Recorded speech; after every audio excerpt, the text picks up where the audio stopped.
Terima kasih pemirsa, Anda masih bersama kami di Semangat Siang Indonesia. Indonesia harus semangat. Walaupun habis hujan, kalau di studio Badar TV ini habis hujan, alhamdulillah semoga berkah ya. Allahumma shayyiban nafi'an. Jadi yang namanya gejala alam itu sangat menarik untuk difikirkan, ditelaah, digali ilmunya. Ini yang namanya tafakur dalam Islam ya.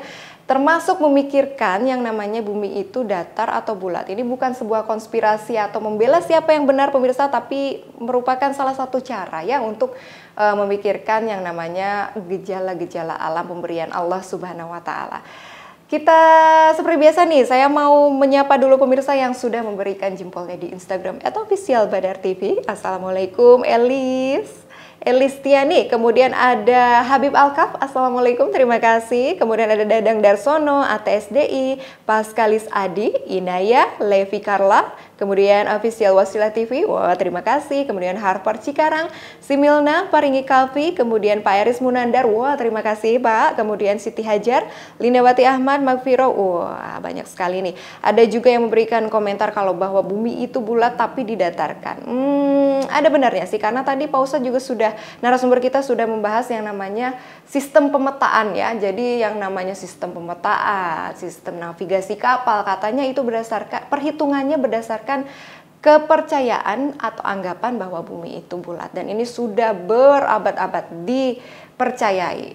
Nah pemirsa, ada feature menarik nih, ada berita menarik nih. Penganut bumi datar tewas kecelakaan roket akhir-akhir ini. Kita lihat yuk seperti apa. Sahabat semangat, salah satu sosok populer di Amerika Serikat yang mendukung teori bumi datar, Mike Hughes, dilaporkan telah meninggal dunia. Pria berusia 64 tahun itu meninggal dunia dalam upayanya untuk membuktikan pandangan bumi itu datar. Dalam video yang tersebar terungkap, roket uap yang ditumpangi Hughes terlihat kehilangan tenaga beberapa detik setelah lepas landas sebelum mencapai ketinggian yang direncanakan, yakni 5.000 kaki atau 1,5 km.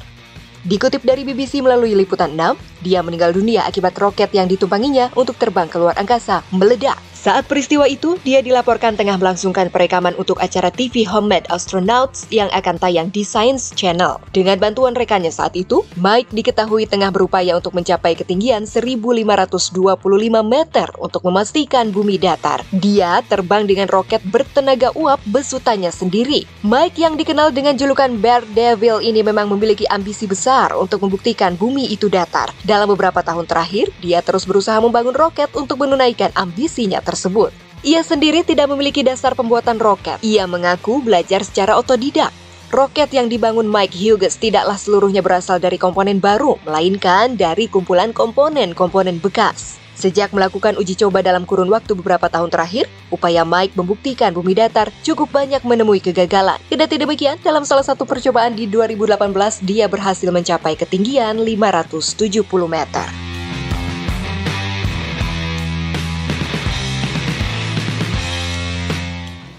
Ya, ini berkaitan dengan yang namanya ambisi seseorang ya, atas kehausannya terhadap ilmu pengetahuan. Nah, masih terhubung bersama kami pemirsa, Ustadz Herika Muhammad Taki. Beliau ini adalah seorang praktisi agama sekaligus praktisi akademisi di bidang geografi.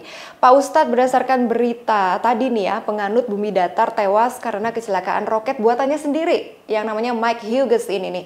Pak Ustadz, ini kan Mike Hughes ini ambisinya kuat sekali ya. Nah, bagaimana Islam memandang yang namanya ambisi?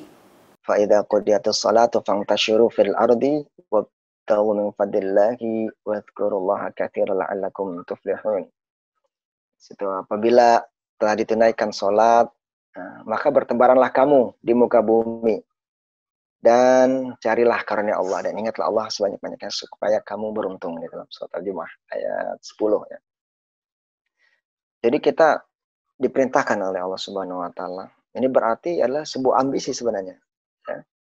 Jadi setelah sholat, bertebaranlah kalian di muka bumi ini, mencari rizki, mencari ilmu, mencari hakikat dan sebagainya ya. Jadi tapi di sini jangan tinggalkan satu di antara dua ini. Jadi hanya bertebarannya saja tapi tidak menunaikan sholat. Yang dimaksudnya sholat Jumat ya. Tidak menunaikan sholat atau bahkan sholat saja tapi juga tidak bertebaran. Nah, jadi Allah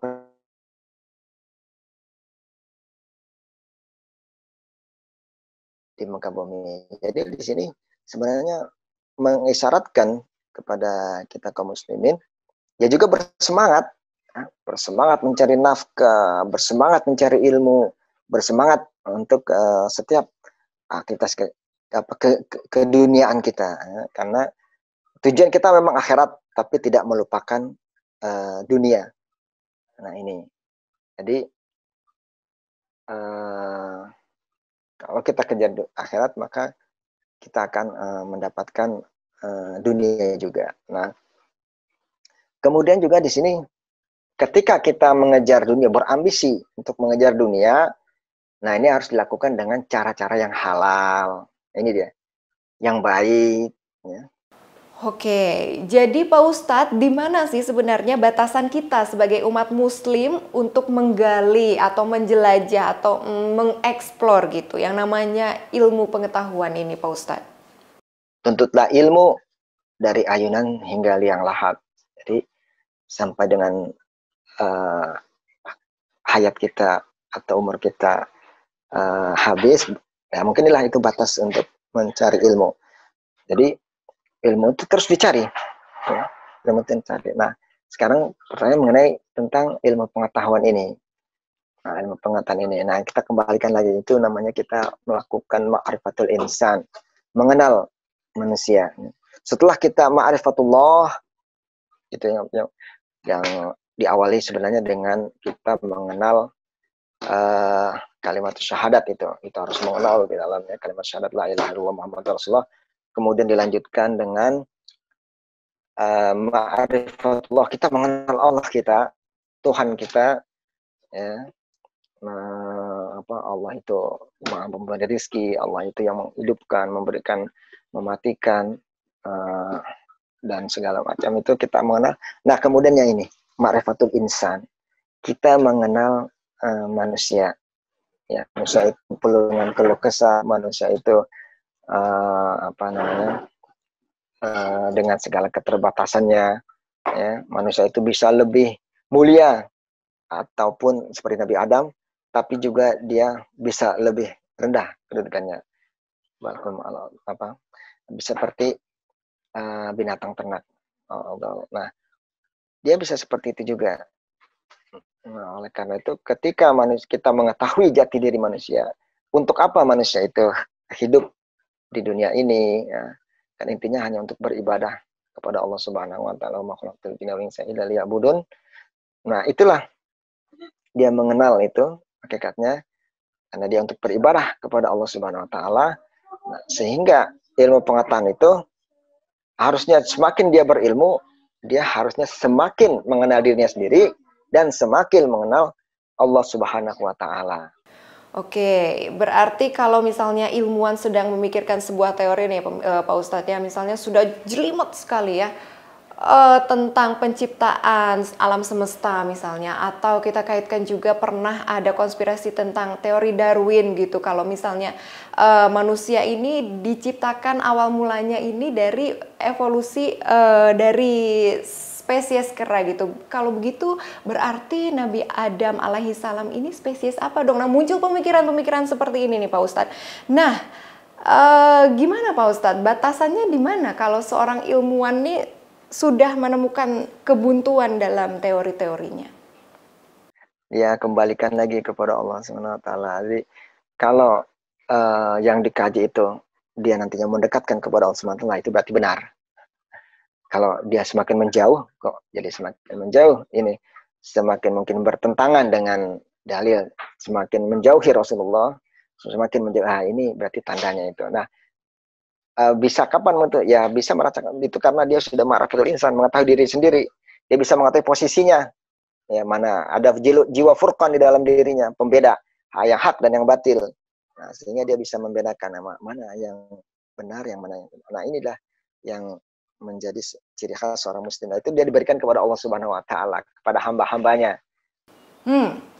Baik, terakhir Pak Ustadz, kesimpulannya Pak Ustadz sebagai praktisi agama dan juga orang yang sudah lama berkecimpung di bidang ilmu pengetahuan, terutama geografi nih Pak Ustadz ya, perkara bumi datar atau bumi bulat, Pak Ustadz, ini merekomendasikan kita mengimani yang mana, Pak Ustadz? Jadi kalau dari ulama-ulama tafsir, ya, hampir sepakat bahwa bumi ini bulat. Dan di dalam literatur Islam klasik pun sama, hampir semua itu sepakat dengan masalah ini bahwa bumi ini bulat. Ya, sebenarnya kan masalah ini sudah zaman dahulu itu sudah dibicarakan. Kemudian sekarang muncul lagi. Nah, yang ramai itu bukan di dalam dunia Islam, tapi di dalam dunia Barat. Ya. Kalau kita kaji lagi dalam sejarahnya, itu kan sejarah dalam di gereja ya, dalam dunia mereka yang Nasrani pada zaman Middle Age itu yang mengatakan bahwa bumi ini datar, kemudian sampai akhirnya dihukum Kopernikus, Galileo dan lain sebagainya itu. Dan dalam sejarah Islam tidak ada itu yang sampai dihukum dan lain sebagainya gitu. Itu kan sebenarnya jadi intinya adalah itu adalah masalah orang luar yang dibawa ke dalam Islam. Jadi masalah orang luar itu dibawa ke dalam Islam. Islam sendiri ya sudah sepakat dari kan tadi ini kan masalahnya adalah ditafsir ya. Kalau dalilnya benar, kalau mereka mau mengambil ayat Quran ya, tapi kalau yang orang kafir ya maksudnya yang bukan Muslim ya berarti kan dalilnya ya kita tidak bicara itu. Yang ini kan yang Muslim yang pakai dalilnya. Nah ini kan lihat dari tafsirnya. Nah sebagian besar ulama tafsir dari yang mendahulu memang sepakat bahwa bumi ini bulat. Sebenarnya yang harus dibicarakan gitu ya. Tapi kalau hal-hal yang sebenarnya dahulu juga sudah dibahas, kemudian dibahas lagi, ini kan sebenarnya yang kurang urgent. Jadi habis energi umat untuk membahas ini.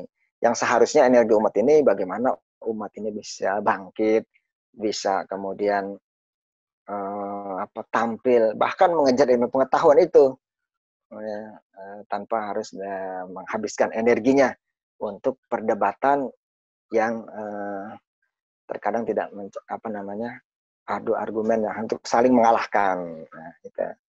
Baik, terima kasih banyak Pak Ustadz Herika Muhammad Taki, PhD selaku praktisi agama dan juga praktisi akademisi di bidang geografi. Assalamualaikum Pak Ustadz, terima kasih ya atas pencerahannya. Dan pemirsa, ternyata kita sudah ada di penghujung acara nih. Mudah-mudahan apa yang kita bahas ini menjadi bahan tafakur diri, tafakur alam itu memang dianjurkan oleh ajaran Islam ya. Semakin kita menggali ilmu, semakin kita mendekatkan diri kepada Sang Pencipta. Itulah tujuan kita mencari ilmu di dunia ini, pemirsa ya. Seperti tadi kata Pak Ustadz, kalau misalnya ilmu yang kita gali ini sudah semakin menjauhkan kita kepada Sang Pencipta, berarti disitulah batasannya. Kita tinggalkan itu dan kita mencari teori-teori yang teori keilmuan yang semakin justru mendekatkan diri kepada Sang Pencipta. Mudah-mudahan kita dapat berjumpa lagi di episode lainnya ya pemirsa ya. Saya Dita Ruspedi pamit dulu. Assalamualaikum warahmatullahi wabarakatuh. Dan jangan lupa terus patuhi protokol kesehatan ya pemirsa. Sampai jumpa. Semangat siang Indonesia. Indonesia harus semangat.